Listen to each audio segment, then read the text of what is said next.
በድሮ ጊዜ አንድ ባልና ሚስት አብሮ ይኖሩ ነበር። ሁለቱ ጥንዶችም አንድ ወንድ ልጅ ነበራቸው። ባልየውም ጥሩ ስራን ካገኘሁ ብሎ ያንን መንደር ለቆ ለመውጣት ይወስናል። ሚስቱንም ጠርቶ እንዲህ አላት፣ እንደምታውቂው በዚህ መንደር ላይ ስራን አፈላልጌ ነበር። ነገር ግን ምንም አይነት ከኔ ጋር የሚስማማን ስራ ላገኝ አልቻልኩም። ስለዚህ ግዴታ ይህንን መንደር ለቅቄ ወደ ሌላ መንደር መሄድ አለብኝ አላት። ሚስቱም ያሉበትን የድህነት ህይወት ታውቅ ስለነበር በሐሳቡ ትስማማለች። ባልየውም ወደ ሌላ መንደር ሄዶ ለ20 ዓመት ብቻ እንደሚቆይና ከ20 ዓመት አንድን ቀን ከጨመረ እሱን ፈታ ሌላን ማግባት እንደምትችል ይነግራታል። በሱም ከተስማሙ በኋላ ባልየው ያንን መንደር ለቆ ይወጣል። ራቅ ወዳለ መንደርም ሄዶ ስራን ሲያፈላልግ አንድ ልብስ ቤት ስራን ያገኛል። እዛም ተቀጥሮ በጥሩ ስነ ምግባርና በታታሪነት መስራት ጀመረ። አሰሪው በጣም ይወደውና ይንከባከበው ነበር። እሱ ከመጣ በኋላ ወደ እሱ ጋር መጥቶ የሚገዙ ሰዎች ጨምረው ነበር። በዚህም የመጣ በጣም ይወደዋል። ለ20 ዓመታትም ያለምንም መጣላትና መሰላቸት ስራውን በአግባቡ ሰራ። 20 ዓመትም እንደሞላ ሚስቱና ልጁ ይናፍቀውና ወደ ቤቱ መመለስ ይፈልጋል። ለአሰሪውም ሄዶ ይነግረዋል። አሰሪውም የሚወደው ሰው ጥሎት እንደሚሄድ ሲያውቅ በጣም አዘነ። ነገር ግን ከዚህ በላይ ሊያስጨንቀው አልፈለገም ነበር። ለ20 ዓመታት ያለምንም ደከመኝና ሰለቸኝ ሲሰራለት ስለነበር አስደስቶ ወደ ቤቱ ሊሸኘው ፈለገ። ለ20 ዓመታትም የሰራበትን ደሞዝ ሰጠው። ከደሞዙም ተጨማሪ 3 የወርቅ ሳንቲሞችን አውጥቶ ሰጠው። ይህ 3 ወርቅ አሁን ከሰጠሁህ ብር ሁሉ ይበልጣል። ይሄ ከራሴ የሰጠሁህ ስጦታ ነው አለው። ሰውየውም አሰሪውን በጣም ይወደው ነበር። እሱን መሰናበት ባይፈልግም ግዴታ ስለሆነበት እሱን ተሰናብቶ ጉዞውን ጀመረ። ለ20 ዓመታት የተለያቸውን ሚስቱንና ልጁን እስከሚያገኝ በጣም ጓጉቶ ነበር። በመንገዱ ላይም እየሄደ ሳለ በድንገት 3 ሌቦችን ያገኛል። ሌቦቹም እሱን በተመለከቱት ሰዓት ያለህን ንብረት አምጣ አልያ እዚሁ ነው የምንገልህ ብለው አስፈራሩት። ሰውየውም እባካችሁ ተወኝ፣ እኔ ሚስቴና ልጆቼን ተለይቻቸውን የመጣሁት እነሱ ጋር መሄድ እፈልጋለሁ እያለ ቢለምናቸውም እነሱ ግን ምንም ሊሰሙት አልቻሉ። ሕይወትህን ከምታጣ ንብረትህን እዚሁ አስቀምጠህ ከዚህ ቦታ ጥፋ አሉት። ሰውየውም እባካችሁ ሌላን ነገር ልስጣችሁ ከዚህ የተሻለ እኔን ብቻ ተውኝ አላቸው። እነሱም እኛ የያዝከውን ሁሉንም ነገር ነው የምንፈልገው፣ አንተን እንተውካለን፣ ያለህን አስቀምጣሉት። በስተመጨረሻም በግድም ቢሆን ንብረቱን ሁሉ ዘረፉትና ሰውየውን ሳይገሉት እዛው ትተውት ሄዱ። ሰውየውን በደረሰበት ነገር በጣም አዘነ። ነገር ግን 3ቱን ወርቆች አልያዙበትም ነበር። በውስጠኛው ኪሱ ላይ ደብቆት ነበር። አሁን ወደ ቤቱ ገብቶ ለሚስቱ ምን እንደሚላት ማሰብ ጀመረ። ለ20 ዓመታት ድረስ የቆየሁት ለነዚህ 3 ወርቆች ብቻ ነው ምላት? ምንድነው ምላት እያለ እያሰበና እያዘነ ወደ መንደሩ መመለስ ጀመረ። በመንገዱ ላይም 3 ሰዎችን አገኘ። ከ3ቱ 2ቱ ወጣት ሲሆኑ 3ኛው ደግሞ ሽማግሌ ነበር። ሰውየውም ከሁለቱ ሰዎች ጋር ማውራትና መነጋገር ጀመረ። ከነሱ ጋር ሲያወራ ሽማግሌው ግን ከነሱ ጋር አያወራም ነበር። ብቻ ወደ ሰማይ እየተመለከተ ወፎቹን እየተመለከተ ይስቅ ነበር። ሰውየውም የሽማግሌውን ሁኔታ ሲመለከት ይገረምና ወደ 2ቱ ወጣቶች ዞሮ ለምንድነው ይህ ሽማግሌ ከኛ ጋር የማያወራው? ለምንድነው ዝም ብሎ ሰማዩን እያየ የሚስቀው ብሎ ጠየቃቸው። 2ቱ ወጣቶቹም ያ ሽማግሌ አባታቸው እንደሆነና የወፎችን ቋንቋ ስለሚችል እነሱ የሚያደርጉትን ነገር እየተመለከተ ከነሱ ጋር እንደሚዝናና ለሰውየው ይነግሩታል። ሰውየውም ታዲያ ለምንድነው የማያወራው? ለምን ዝም ይላል ብሎ ጠየቃቸው። 2ቱ ወጣቶችም አባታችን ለሁሉም ንግግር ዋጋን ያስከፍላል፣ ጥበበኛ ስለሆነ በባዶ መናገር አይፈልግም አሉት። ያ ሰውዬም ለአንድ ንግግር ምን ያህል ነው የሚያስከፍለው ብሎ ጠየቃቸው። 2ቱ ወጣቶችም ለአንድ ንግግር 1 ወርቅ ነው የሚያስከፍለው አሉት። ሰውየውም ይህንን ሲሰማ በውስጡ እንዲህ አለ፣ ይህንን ወርቅ ብሰጠው እኔ ድሃ አልሆንም።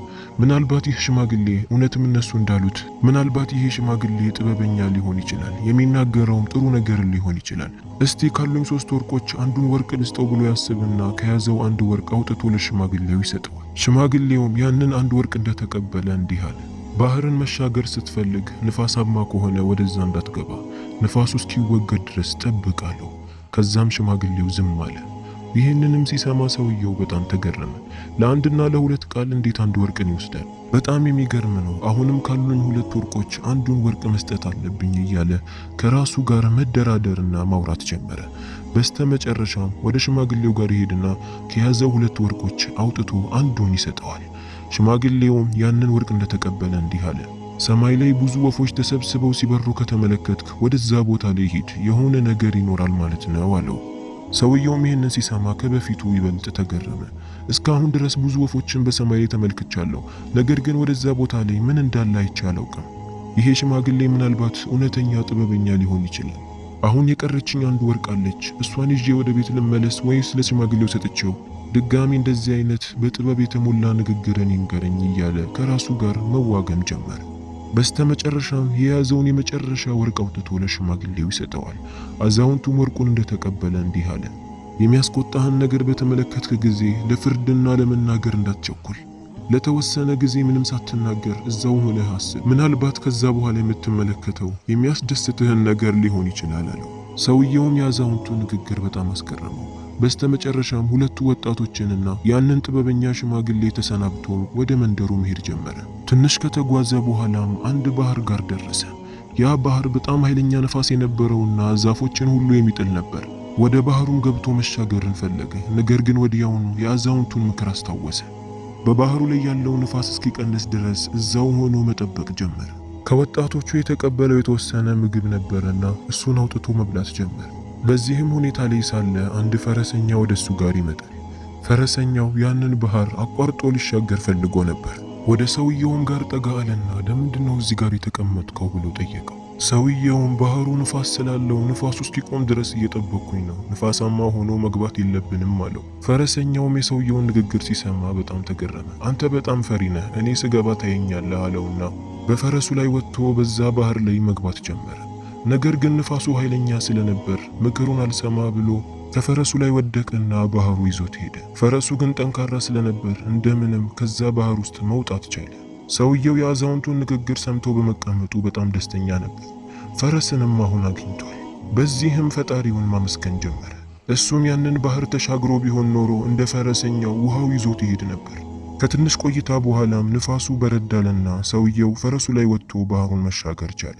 ንፋሱ ኃይለኛ ስለነበር ውሃውን ከፍ ሲያደርገው ድልድዩን ሸፍኖት ነበር። ሰውየውም ዘና ብሎ በድልድዩ ላይ ማለፍ ቻለ። ትንሽ ከተጓዘ በኋላም ቀና ብሎ ሲመለከት ሰማዩ በአሞራዎች ተሞልቶ ነበር። ወዲያውኑ የአዛውንቱ ምክር ትዝ አለውና ወደዛ ቦታ ላይ ሄዶ ያለውን ነገር ማወቅ ፈለገ። ወደ ቦታው ላይም ሲደርስ ያየውን ነገር ማመን አቃተው። መንገድ ላይ የሰረቁት 3ቱ ሌቦች መሬት ላይ ተዘርረው ነበር። ከሱ በግድ የዘረፉት ንብረትና ሌሎችም ንብረቶች እዛው ጋር ነበሩ። የሚገርመው ነገር 3ቱም ባለመስማማታቸው እርስ በእርስ ነበር የተገዳደሉት። ከየቦታው የዘረፉትን ንብረት አሰባሰቡና መከፋፈል ፈለጉ። በመጀመሪያ እርቧቸው ስለነበር አንዳቸው ምግብን እንዲገዛላቸው ብርን ሰጥተው ይልኩታል። የተላከውም ሰው በታዘዘው መሰረት ምግቡን ለመግዛት ወደ ገበያ ይወጣል። እሱ በሄደበት ሁለቱ ሌቦች ቁጭ ብለው እሱን ገድለው ንብረቱን ለሁለት ለመከፋፈል ይወስናሉ። የተላከውም ሰው መንገድ ላይ የሄደ ስለሰረቁት ንብረት እያሰበ ነበር። የገዛው ምግብ ላይ መርዝን አድርጎ ሊሰጣቸውና እነሱን ገድሎ ንብረቱን ሁሉ ለብቻው ሊወስድ ፈለገ። እነሱ ሳያዩትም መርዝን ገዝቶ ምግቡ ላይ አደረገበት።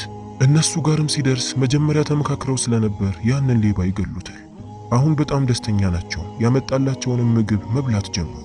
ነገር ግን ያመጣላቸውን ምግብ ተመርዞ ስለነበር ሆዳቸውን ያማቸውና ውስጣቸውን ለየት ያለ ስሜት ይሰማቸው ጀመር።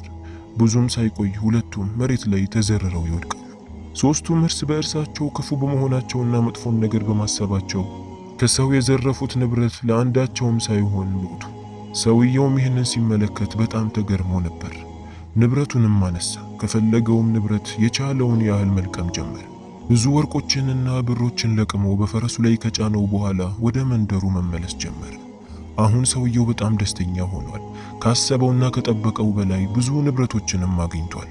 የአዛውንቱን ምክርም እያስታወሰና እየተደሰተ ወደ መንደሩ መሄድ ጀመረ። ሚስቱና ልጆቹንም አግኝቶ ያጋጠመውን ነገር ሁሉ እስኪነግራቸው በጣም ጓጉቶ ነበር። በስተመጨረሻም ወደ ቤቱ ደረሰ።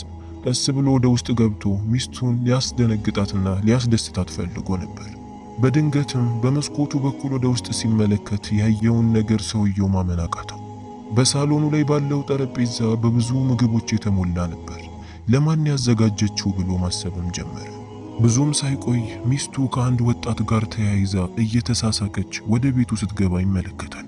ሁለቱም ቁጭ ብለው እየተሳሳቁና እያወሩ ምግቡን መብላት ጀመሩ። ባሏም ይህንን ከውጪ ሆኖ ሲመለከት በጣም ደነገጠ። ማመንም አቃተው። እንዴት ሚስቴ እንደዚህ ታደርጋለች? እኔ እሷን ለመለወጥና ህይወታችንን ለመቀየር ብዬ ለ20 ዓመታት ስፈጋ ቆየው። እንዴት እንደዚህ ባንዴ ትክደኛለች? እገድላታለሁ ብሎ መዛት ጀመረ። ሰይፉንም አወጣና ወደ ውስጥ ለመግባት መግደርደር ጀመረ። ነገር ግን ወዲያውኑ ባላሰበው መንገድ የአዛውንቱ ምክር ትዝ አለው። የመጨረሻውን ወርቅ ለአዛውንቱ በሰጠው ጊዜ የሚያስቆጣህን ነገር ባየህ ጊዜ ለትንሽ ሰዓታት ጠብቅ ብሎት ነበር። በኋላ መጨረሻ ላይ የምታገኘው ነገር ሊያስደስትህ ይችላል ብሎት ነበር። ሰውየውን በንዴት ላይ ቢሆንም ቁጭ ብሎ እዛው እነሱን መመልከት ጀመረ። የሚያወሩትንም ነገር ማዳመጥ ጀመረ። እነሱ ሳያዩትም በመስኮት በኩል ሆኖ የሚያወሩትን ነገር ሲሰማ እንደዚህ እያሉ ነበር። ልጄ ሆይ አባትህ እኮ ከሄደ 20 ዓመት ሆኖታል። የመምጫው ጊዜ ዛሬ ነበር። መጥፎ ነገር ሳያጋጥመው ቢመለስ ምንኛ ደስ ባለኝ። ነገር ግን እኔ አሁንም ቢሆን እጠብቀዋለሁ እያለች ነበር። ሰውየውም ይህንን ሲሰማ በጣም ደስ አለው። አዛውንቱ የመከረው ምክር ወርቅም እንደሚያንሰው ገባው። እያለቀሰም የቤቱን በር አንኳኳ። ሚስቱን ባሏን ስትመለከት ማመን አቃታት። እየሮጠች ሄዳ አቀፈችው። እሷም አደራውን ሳትበላ ልጃቸውን በአግባቡ ተንከባክባ ነበር። ሚስትና ልጆቹን በስተመጨረሻም በማግኘቱ ሰውየው በጣም ደስ አለው። እያለቀሰም ሁለቱንም እቅፍ አደረጋቸው። ለብዙ ሰዓታት ከተቃቀፉና ከተላቀሱ በኋላ አባት ለሚስቱና ለልጆቹ ለ20 ዓመታት መንገድ ላይ ሳለ ያጋጠመውን ነገር ይነግራቸው ጀመር። ባላሰበውም መንገድ ወደ እነሱ ጋር ሲመለስ ሌቦች ንብረቱን ሁሉ ዘርፈውት በተሻለ ነገር እንደተተካለትም ነገራቸው። ያመጣውንም ንብረት ከፍቶ ያሳያቸው ጀመር። በጣም ብዙ ወርቆችና ብሮች ነበሩ። ሚስትና ልጅም ይህንን ሲመለከቱ በጣም ተደሰቱ። ከዛን ቀን ጀምሮም የተሻለ ቤትንና ኑሮን አዘጋጅተው መኖር ጀመሩ። የዛሬው የማታ ታሪካችን ይህንን ይመስላል። ቪዲዮውን በጣም እንደወደዳችሁ ተስፋ አደርጋለሁ። ላይክ፣ ሼር ማድረጋችሁን እንዳትረሱ፣ ኮሜንትም አስቀምጡ።